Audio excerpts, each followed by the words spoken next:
Welcome along to episode 777 of the Milk Bar. Jason Forrest here with you as ever. And coming up on the show this week, we'll be hearing from mixologist G. Franklin all about World Cocktail Day. Gavin Nellis shares some of his cinematic music. Greg Lansdowne, a Panini expert, joins us for a chat about those wonderful sticker albums, which are back for Euro 2024. Sam Rabone will be letting us know about his Big Bostin Variety Show. That's going to be a treat. And we'll be talking to the Pet Health Club's Emma Battersby as we find out about the importance of getting your cat chipped by June, because that's when it becomes a legal requirement. That's all on the way on the show this week. Welcome to the Milk Bar. Welcome to the Milk Bar. Welcome to the Milk Bar. Welcome to the Milk Bar. Welcome to the Milk Bar. Now, the 13th of May each year is International Cocktail Day, having been the day in 1806 that the cocktail was defined in New York, a stimulating liquor composed of spirits of any kind, sugar, water, and bitters. I think the bitters is my favourite bit in that when I have something as a bit of a treat. And I do like green cocktails. I don't know why the green ones work best for me. Somebody who can mix you pretty much anything on the menu is G. Franklin from Luxardo, who joins us now. Hello, sir. Hello, how are we doing today? All good. And World Cocktail Day on a Monday. That's got to be a great way of making Monday work a lot better after you've Yeah. finished the day job. I mean, it's the best way of starting the week, in my opinion. But it's a humble opinion, but I think many people would agree. But when it comes down to cocktails these days, I mean, it's the quality of the drink which absolutely counts, even if you've already had a few already. And we should always drink responsibly. But people are enjoying not only a cocktail made with alcoholic beverages, but also low and no alcohol too.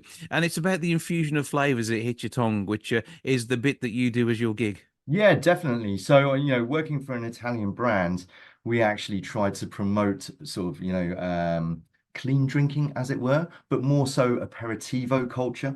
So we like to keep our drinks nice and light and really let the flavors speak for themselves. Yeah, I mean, with Luxardo, obviously there's a wide range in the brand, the likes of amaretto, and also a rather interesting lemon-based drink too. Yeah, so we have an amazing Luxardo limoncello, and obviously the go-to cocktail for that would be the limoncello spritz. It's just super versatile and great for this weather that we're experiencing at the moment. And that's it. I mean, I think it's the freshness as it hits your palate, which sort of Yeah, perks you up a bit. And I do think that the combination of flavors in a cocktail and getting it right, as well as the yeah. theatre of the drink, I think that's a big part of it, isn't it? It's bringing it together. We love Tom Cruise and the gang in Cocktail. This is something you can live like a Hollywood star for the fact that you've got a cocktail shaker and you know how to shake it. Yeah, definitely. The theatre's always a big thing, but first and foremost, it's all about flavor. And I think with that drink in particular, having lemon as a base, lemon is pretty much every flavor's best friend. So if you're creating one at home, you can really play with the versatility of it by adding whatever fruits and herbs that you want in the fridge. Maybe not chives though. Onion Mm. drinks, not so good. Yeah, that's probably less so. But there's all sorts of different ways. I mean, basil makes an appearance, doesn't it? I think. Yeah, I mean, basil would be the classic Italian herb of choice. But if you've got some fresh mint lying around or, thyme, rosemary, all of those things work really, really well. Do you, when a customer comes to you, look at them and Mm. go, I know what they're going to order? Not so much these days. I think when there's something cultural going on, like a new James Bond movie, you can pretty much predict what everyone's going to order. But yeah, it really depends what's going on, and what the weather's like as well. Yeah, and it's about having a good time, enjoying yourself, and going with some of the fun names that these cocktails have as well. And some of them are a little bit naughty. Yeah, there are a few a few naughty ones out there. I'm probably not going to mention any on radio at the moment. Hmm. But it is a part of the fun of it. And which is best, cocktails served by the glass, or when you get them as a pitcher sometimes to share? I mean, for me, it's always got to be by the glass. I think, when you're crafting a cocktail with good liqueurs such as Luxardo, you really want it to be made to order for you. Having it in a big pitcher, can be fun, but I think it's a different type of fun. Yeah, and with the fact that when you've got something like World Cocktail Day to celebrate, Mm, it might be time to think about doing something different to your standard. I mean, I do enjoy a whiskey sour, and not as yeah. often as I'd like to because it's got to be a good whiskey sour. And finding the right person to mix them, I'll be taking your details later. We can sort that one out. Yeah. But finding the right person to mix one is the important part, and everybody has their own little flourishes that they add too. Yeah, I mean, again, it's going back to that thing about flavor and, a good whiskey sour. There's another classic sour cocktail, which is obviously the amaretto sour, which we're big fans of. And, adding a little splash of amaretto to a whiskey sour, or even something, like a dash of espresso liqueur or something like that, really gives it an extra level and something out of the ordinary.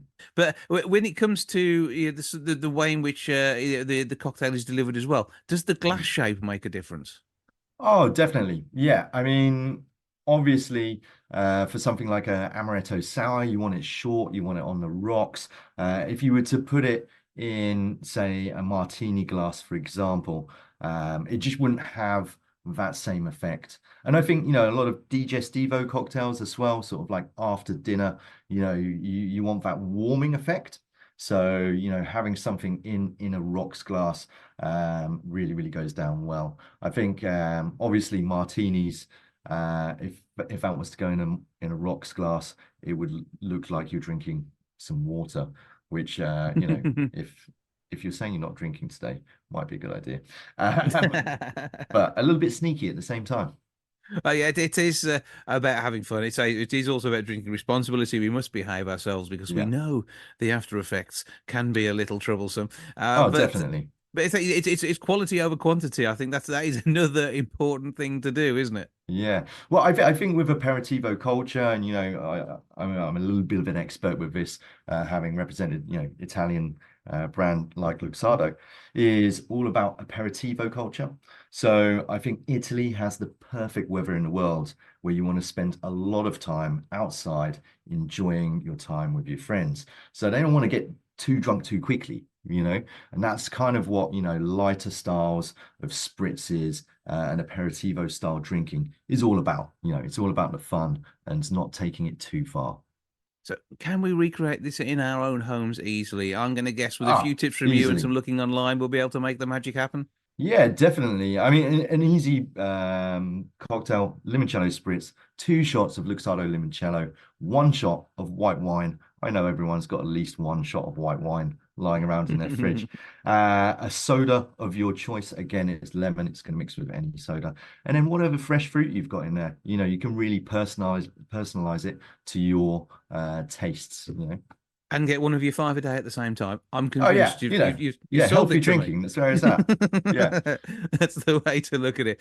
Yeah. And because Luxardo you can find online as well. Yeah, we're sort of like an independent brand, and 100% family owned as well. So our distribution isn't as massive in the supermarkets, but you can definitely find us online, at all the websites that stock delicious alcohol. Yeah, give it a search. Luxardo is Luxardo, the spelling on that one. Yeah. And I have to admit, I'm not experienced limoncello before, so I think I need to sort this one No. out.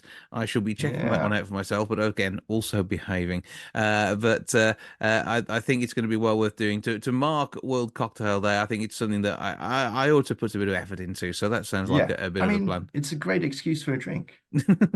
But I don't drink often, so that makes it okay. Yeah. And Yeah, if I'm going to do fantastic. it, I need to do it with the right stuff. And by the sound of things, we know where to go for that now. Have you got some great recipes online too? Yeah, we do have some great recipes online. You can go to, I guess, Instagram would probably be one of the easiest ways of finding our delicious recipes. And that's Luxardo_UK or Luxardo official. And I am Luxardo_G, and I have loads of recipes. Yeah, there's no stopping you. Creativity is in your blood, as well Yeah, as because this is something you drink to exactly. savor, isn't it? Yeah, definitely. Yeah, I think cocktails, there's a lot of time, there's a lot of care, there's a lot of thought about the different ingredients you're using, why you're using them, and there's a lot to discover. And, if you're crafting a menu and you've got some real gems on there, Like I do a drink with amaretto and wasabi. If you've Ooh. been hammering sort of copious amounts of booze, you might not appreciate sort of the nuance of it by the time you get to it. So make sure your palate is fresh. You are ready Yes. for a little relaxation, and World Cocktail Day treats you well. For now, Franklin G, have a brilliant World Cocktail Day. Don't work too hard. Thank you. You Make sure too. you get to kick back yourself and have a good time. Excellent. Thank you very much. It's happening all over again. No, you're not having aberrations. Sam Rabone is doing a variety thing over at the Lichfield Garrick. This time it is Sunday, the 22nd of September. Why are we telling you in May? Because tickets sold so fast last time. If you don't get them now, you won't be able to. Sam, what's happening? You should do this for a living, shouldn't you? That was a really good build-up. But it's true. It's true. We were practically, I think we were like 5 seats off selling out, but that was that back row behind the extra seats which we have to put in. So I'm going to say we sold out the last one, but I'm doing my best to bring variety back to the Midlands. There's the Chroma Pier shows that happen. There's the Weymouth Pavilion, but there isn't, as far as I know, I don't see big variety shows happening that are proper variety, not just a lineup of comics or things like that. So I want to bring good old-fashioned family entertainment, good old variety show. I mean, I say family, we're aiming for like the over 10. So it's a Sunday evening. It should be finished by about 9:30. So you can still get home, be in bed. It starts at 7, and it's £17.50 for 4 amazing acts plus myself. And they are amazing acts. I mean, not only obviously are you amazing, you are, let's face it, Sam Rayburn. That's enough, you'd have thought. But it's bigger than that. You've got Funny Man Ben Langley, star of Britain's Got Talent. You have got Herbie Adams. Now, he's been in the Panto back in 2019. He joined you for that. And as apparently not only a comedian, but an occasional musician. Does that mean somebody who has a piano as an occasional table? No, he's well. I suppose he could, but I think he has a drum kit as a coffee stand. He's a bit of a drummer, an all-rounder, really. I just loved him. I met him first when I was working as a blue coat at Pontins, and we've stayed in touch. So when I got asked whether Herbie would do Panto in Cinderella, I was like, oh my God, yeah, let's get Herbie. And then when I knew I was doing these variety shows, he was one of my top picks. I wanted him for the first one, but we were umming and ahhing between a couple of. So basically, Barbara and I picked Herbie to the post, the last one. But I was like, next one, we'll get Herbie. And so we've got Herbie, as you say, Ben Langley, who is. You might know him as the misheard lyrics guy from Britain's Got Talent, but he started his life as a Covent Garden street entertainer, and some of the stuff he brings to the show it's going to be hilarious. I've got him, Herbie Adams. Do you want to keep going, or you could do the big announcement? I was going to throw in the next name on the list, which on my list in particular is Lorraine Brown. Now you cannot find a better singer than Lorraine Brown. She is absolutely phenomenal. She works on cruise ships across the globe. I know she's on the verge of breaking America. There is all sorts going on here, and this is your chance to see her in Lichfield. Absolute. I mean, you described on the poster as the velvet voice and personality. She's got bags of personality. She is phenomenal. Oh, you've sold her very well as well. Yeah, Lorraine. Now, weirdly, I used to live next door to Lorraine growing up. So I've known Lorraine for years. And it's one of those where we tried to work together in lockdown. We got very close to doing the lockdown panto together, but we obviously, we rehearsed it and we filmed it, but we never physically got it in front of an audience with us in the room. And Lorraine's done a couple of one-woman shows. I say one-woman shows. She's had a band behind her in the studio at the Garrick. And again, I'm trying to keep this as variety as possible. Ben Langley is like the top of variety. He'll blow things up with his head, and he's like a full-on clown. And then we're going to get some amazing vocals from, as you say, the velvety voice of Lorraine Brown. She's been all over the world. She was on, was it Opportunity Knocks way back in the day? She thinks she won that, or Pot of Gold, one or the other. It was one of those she was on. She's done That'll Be the Day. She's toured that for years, but yeah, she's now known for cruise ships. And so there's not often you get a chance to see Lorraine doing a home gig. And so to put her on the big stage of the Garrick, I'm really excited to see what she does and what she brings. It's very rare if she sings and she's not floating. I mean, that's the oddity of it. So, are you going to like throw a bucket of water in and stuff like that to make it a bit of a slosh scene, or is that not allowed? If you've got such Well, nice frocks, you'll be in I just trouble. might sway in front of her, just run across the front row, backwards and forwards. Well, she doesn't do rough seas, Lorraine. She puts her foot down. She does the calming seas of the Med. I can imagine, to be fair, but she's hugely popular, and she is going to be an absolute treat on the night. It's going to be well worth it. And then you got some magic and mayhem, I think, with Russ Brown. Russ Brown. Now, Russ, I have known for years. I know him as Uncle Russ because he was our uncle at Pontins. And so he I was knows I who. thought he lived on the other side to Lorraine. To Lorraine. You, but... No. So I met him at Pontins way back. I'm not going to say the years because you'll be able to age us, but we used to have uncles at Pontins back in the day that would do like the kids clubs, and he was one of the best. So good that he's won awards for being one of the best children's entertainers in Blackpool. Ken Dodd gave him an award. He was that bonkers. But now he's got a magic bar in Blackpool. So if you ever are in Blackpool, he's got Russ Brown's House of Secrets, which is such an amazing bar because you can go in and have a drink. There's magic memorabilia everywhere, and then you even might get a show one night. But he's got that, and he's just been inducted into the inner magic circle. He's not on the outer circle anymore. He's on the inner circle of the magic circle. So he's in the inner magic circle, and he puts on one of the big. Well, it is the biggest magic convention in the world every year in Blackpool, and I can't wait for you to see him. He has also been on Britain's Got Talent.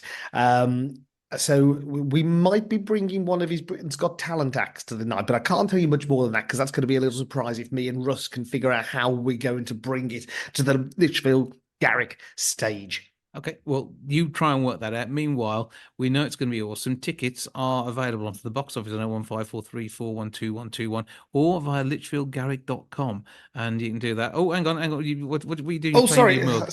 I'm sorry, just getting this. This is an actual. It doesn't say mug on there, but it is a mug. It says bag. You can use it as a bag. It's a very small bag that you can carry things around in. You see, it's got a top that you can keep pencils in, maybe, or some loose change. No, this it was meant to say Boston Brew, which we will have for the next variety night. But if you do want a very limited edition Boston bag mug, they're on Etsy. Sam Rabone Boston shop on there. You can find them. They're very, very limited edition. I've got some Boston bags as well. So if you want a Boston night out with the Boston Variety Show, you can get a Boston very limited edition mug stroke bag.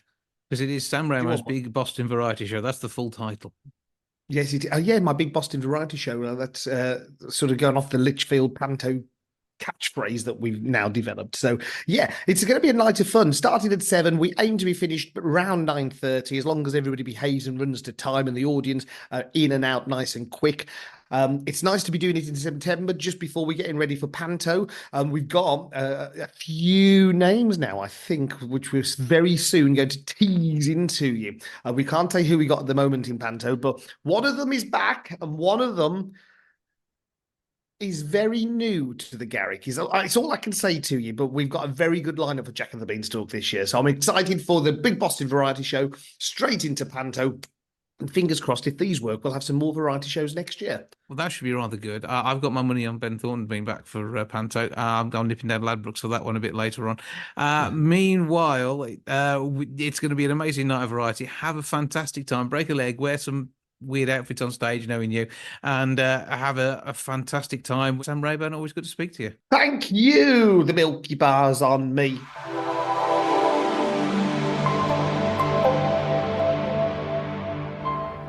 There's somebody who's been creating their very own music performances, not only to share online, but also in competition, is Gavin Nellis, who joins me now to tell me a bit about his work. Hello, sir. Hello, Gavin. How are you? I'm good. I hope we find you well, and creating a soundtrack for many a situation, it seems. Yeah, so started way back in GCSEs, probably 30 years ago now, doing music. Never with any intention of pursuing it any further, really. It was just something, at school that I kind of fell into. But really, I kind of think back to seeing Jurassic Park and loving the film, but loving the music more, to the point where I couldn't wait for the soundtrack to be released. Now, I have to admit, I'm somebody who bought a few soundtracks when I was, again, back in GCSE days. I think I got Gremlins 2. That was a weird soundtrack to buy, but it was great music. And the likes of the Star Wars Yeah, soundtracks always yeah, always impress people. But I mean, film music itself, though, it obviously carries a huge amount of meaning alongside the visuals you see on screen, yeah, and that in itself is an amazing skill to pick up on and to be able to interpret something. And you talk about Jurassic Park there and the way those huge vistas are sort of accompanied by a yeah. soundtrack really makes you believe that those dinosaurs running across them are real. Yeah, that's it, isn't it? I think, I mean, I don't know what percentage the music plays in a film. I'd suggest it's probably quite high, really, because it probably could all go wrong if you didn't have the right music playing. Yeah. So something you did at GCSE, you're a little bit older than that now. So whereabouts, where have you reached? Because like I say, I know you've been recently entering competitions. Yeah, I've done a couple of competitions online, just stuff that's appeared on YouTube.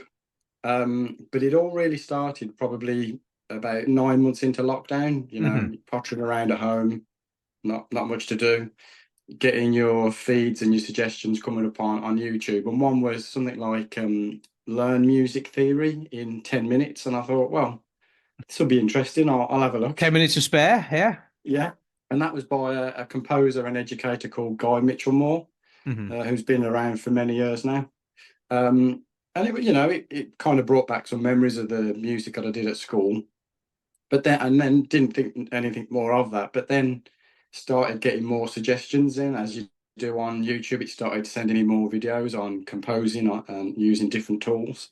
And that's where I saw a video on using virtual instruments, because I'd always struggled prior to that. Like over the years, I'd bought keyboard sequencers where you have to play the parts into like a digital recorder inside the keyboard. And I'm not much of a performer. I say I play on the piano because I can't really claim to play the piano. So I can't do it really in real time, but at a computer where you can move the notes around if you've hit them in the wrong time, or, edit if you hit a wrong note, that type of thing. And this is where I started getting into the composing. It's probably about 2021 now. And when you're looking at putting some music together, I mean, what are your inspirations these days for the competition, for example? Was there a theme you had to work to? The competitions were pretty much left very open to your own interpretation, which I think makes it more difficult in a competition, because then you're going to be judged on the judge's interpretation as well. And of course, we all see different things in different scenes, different emotions, and you highlight them with your music. It's much easier when you've got a very defined brief and the director tells you the different hit points of where he wants a bit of suspense or where he wants a bit of humor. Because otherwise, you're kind of using your own interpretation and maybe some influences that you've got yourself of different movies, and you start to think about scenes. Psycho is the classic one, isn't it? That horror genre, getting that shower scene, and it's very easy. Like, are those violin sounds in Psycho? Do they make you think of horror, or is it the other way around? Is it the horror makes you think of the violins? I don't know which way it is, really. What's happened so far as turning this into something which is more widely available? Because I know you're sharing things on YouTube, but have you been approached to produce soundtracks for even a short film yet? Or I've done one, yeah. I've done one which was only very just going around the movie circuit, the short film circuit. Didn't get released any broader than that, really. But a lot of these things make their way around the awards circuit before they then something happens and they turn up in a compilation or on Netflix later on. Yeah, that's right. Yeah. So that's the only one I've done, really. And like you say, there's a lot on YouTube that I put on there. I've got a YouTube channel, and I also have my music going out to all the streaming platforms like Spotify and Apple Music. But I think like with something like YouTube, I think the figures are something like 3.7 million films or videos get uploaded a day to YouTube. So the chance of being discovered on something like YouTube is extremely slim. You do have to kind of get out there and promote yourself a lot of the time. What happens next then? So I know, we've recently had the Wolverhampton Film Festival in our area, so there's probably if that hundreds of people there who've been making entries. I know 65 films made part of the festival. I mean, those sort of people are probably crying out for somebody to come along and produce a soundtrack. So is that the sort of area you want to get into next? Yeah, certainly. There's obviously a lot of colleges and universities. It's good to approach them because they may have people that are learning to do movie directing.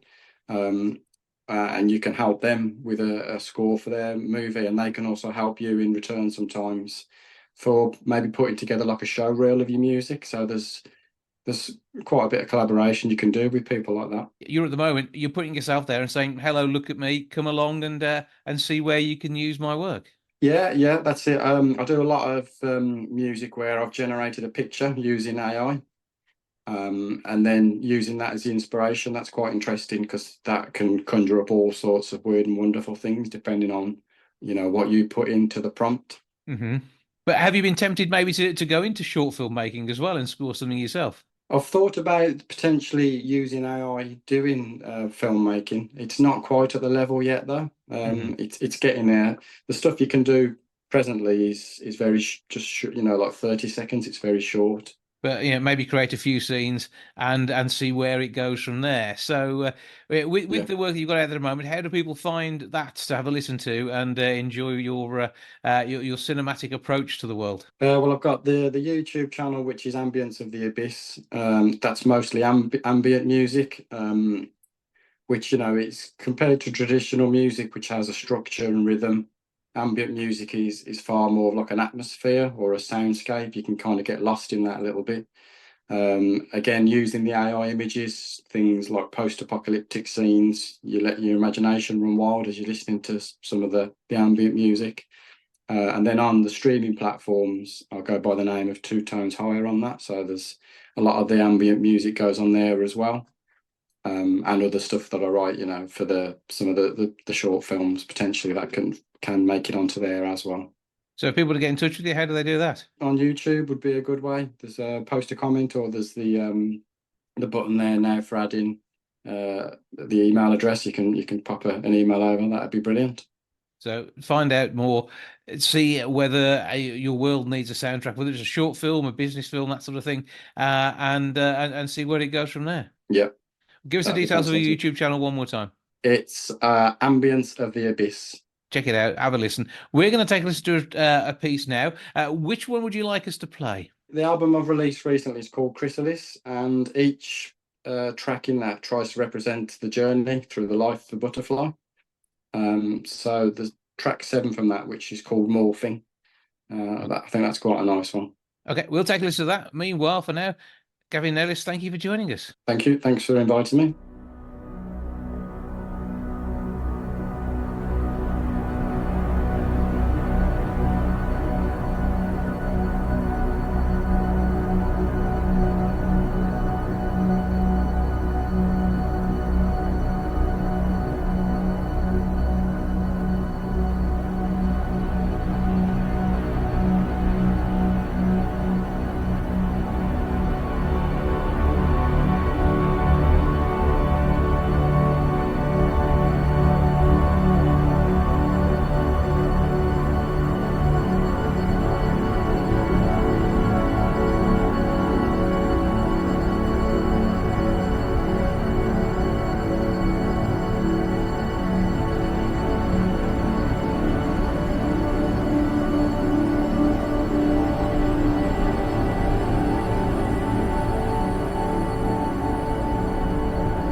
Now, with the new law to make sure all cats are microchipped just about a month away, there's still 2 million moggies who have not had their chip done.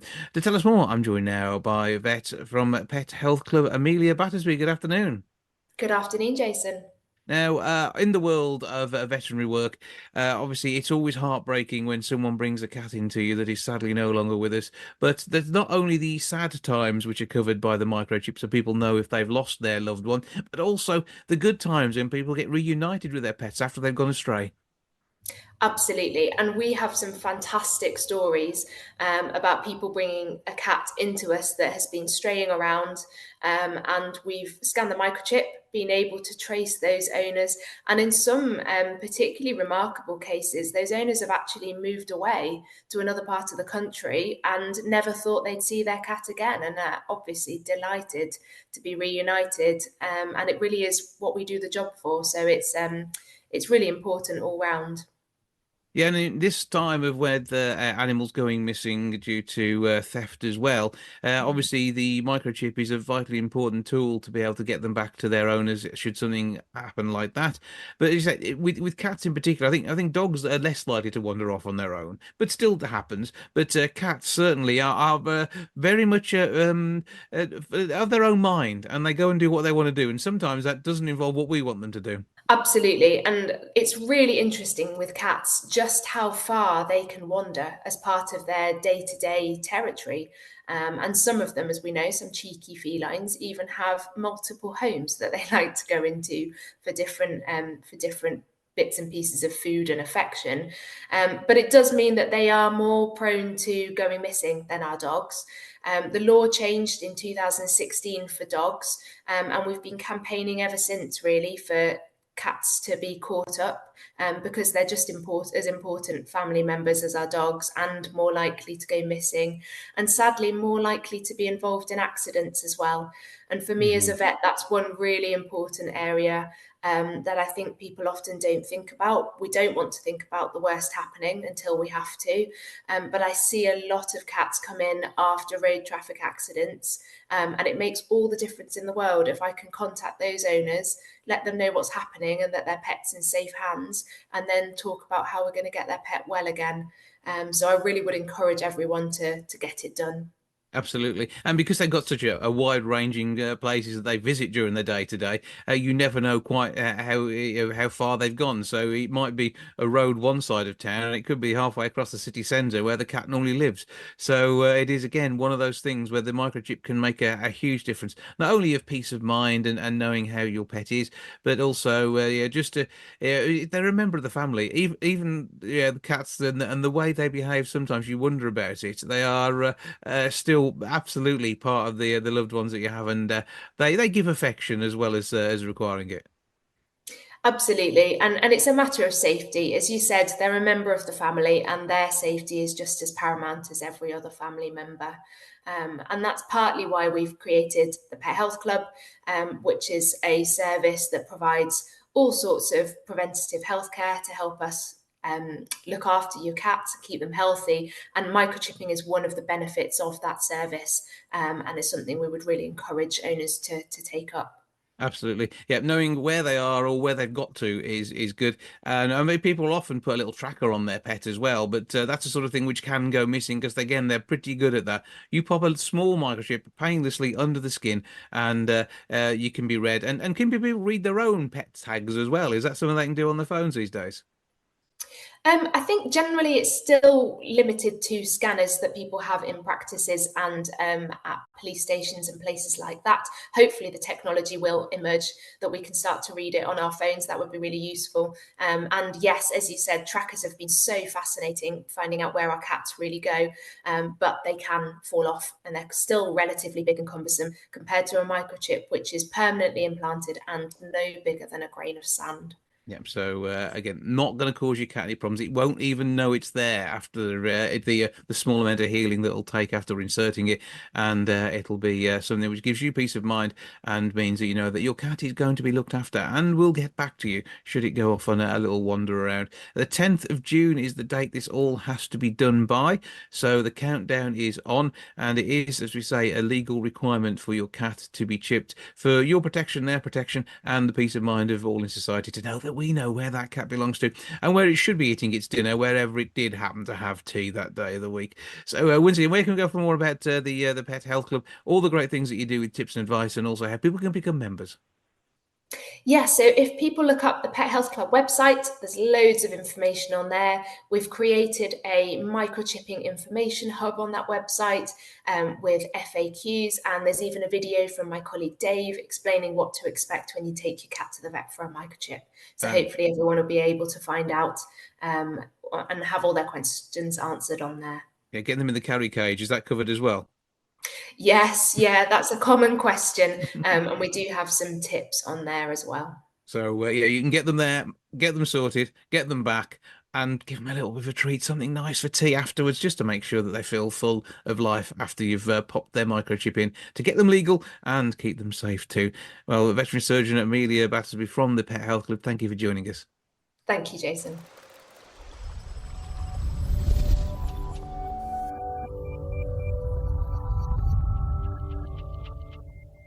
We are once more in sticker season. There's some big events on the way, which means those little normal and shiny Panini stickers will be out there in the wild once more.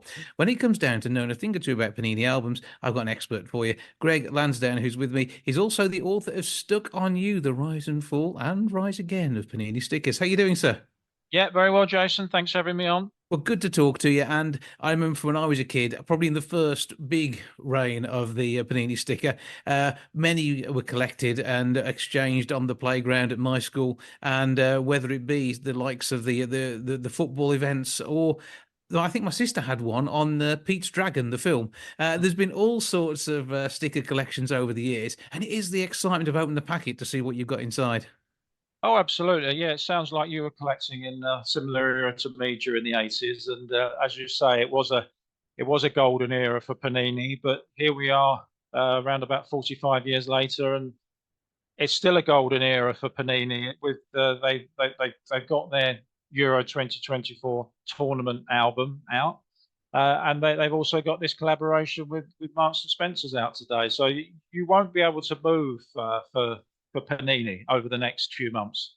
But it is good fun, and it's actually real as well. It's not on a tablet, although I'm sure there are enhancements you can get these days. But you need a real sticker book, and you're actually putting in there. The fact that some are rarer than others is always exciting. I had my first lot fall out of the newspaper the other day for Euro 2024, and I know they're not going to be the rare ones, but it swaps is what counts.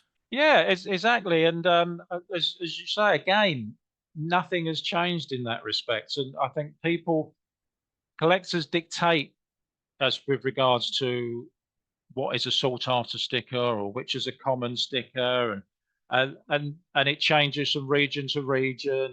And one of the good things about this album that comes out today with M&S is that you've got one for each home nation. And I know in the past that some of the home nations have said, well, some of the promotion is centered too much around England, but now we've got one for England and Scotland and Northern Ireland and Wales, and that is important for each country to know that they can read about their own players, and it's got men's and women's, and as albums evolve, but the actual concept of collecting never changes. And in your book as well, I mean, I'm sure you explore a lot of this. And whilst I'm sure for me, as well as you in some ways, Panini never seemed to go away. We saw it there the whole time.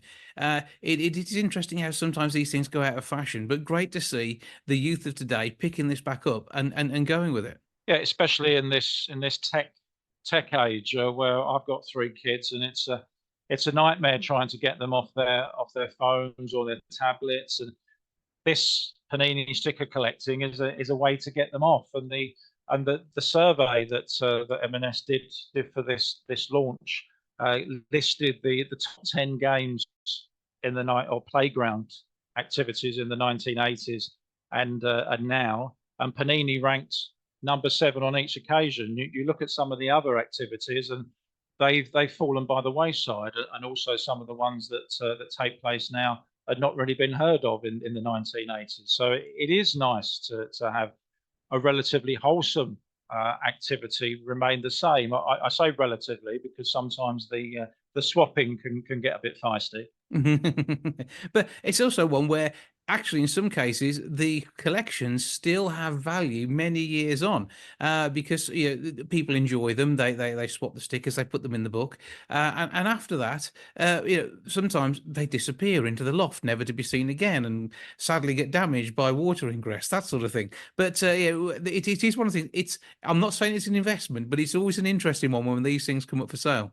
I think what's changed from the 80s to now is that a lot of collectors, especially older ones, are looking at this as an investment, and as a result, conversely, a lot of the albums at this current period probably aren't going to be fetch as much as the ones from the old days, because when we were collecting in the 70s and 80s and 90s, nobody was thinking about, oh, I've got to keep this pristine, I've got to keep these stickers loose because they might be worth a lot of money in 30, 40 years.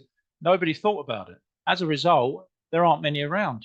So a couple of years ago, Diego Maradona's first ever Panini sticker sold for $555,000. It was, if someone had told you that in the 1980s, when we were just putting an elastic band around our swaps and sticking them in our blazer pocket, well, we would have looked after them more. But the fact that we didn't means that you don't get many in top condition. If only 10-year-old me had a bit more foresight, I think that would have been a good thing, wouldn't it? But there we go. But I mean, say it is all getting going now for a brand new competition, and of course all the other events that Panini cover regularly. So M&S is our first port of call for these Home Nation sticker albums. Yes, 500 stores around the home nations, and as I say, the good thing is that whatever nation you're in, you will get your own album with tips from players, men and women, on how to eat well and also how to play well. And it's a different album in every home nation. I can't stress that more, because I do know during the 80s, for example, the Scottish players were reduced to half and half stickers, and I know a lot of Scottish collectors still that still rankles with them, but on this occasion everybody is equal. That's the way we like it, and but the sticker numbers still match up. It's just the artwork around them is the bit that is matching to the nation. So you get your extra little bit of info depending on where you are. Nobody is left out, and we can all enjoy. In fact, I can think of a few collectors who are going to be making their way around the country to get one of each, and that is probably where your investment lies if you can complete all 4, isn't it? Exactly. Yeah. As soon as I'm finishing my interviews today, I'll be down to my local M&S to make sure that they've got it left and front row and centre. That's the way. Well, you keep collecting, and you'll probably still be looking for number 344 for a little while, but it'll get there in the end. Greg, where do we find out more information about the whole Panini world and, of course, your book too? If you go to any online bookstore, I won't favour any, but if you put my name into a search engine, I also won't favour any search engines, and put Panini Stickers, you will find me in many books. My next one is out in September, Panini Legends, so there's always a Panini motif there somewhere down the line. Well, that's worth checking out. Of course, pop into your local M&S and give Panini a Google as well and see the full range of current albums, including, of course, that 2024 for the Euros. That's going to be well worth checking out and being part of. Greg Lansdowne, Panini album expert and author, thank you for joining us. Thanks very much.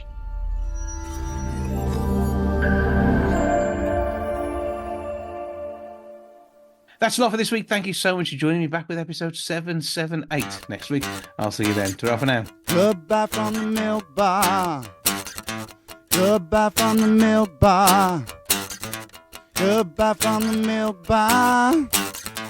Goodbye from the milk bar. Yeah. Goodbye from the milk bar. Yeah.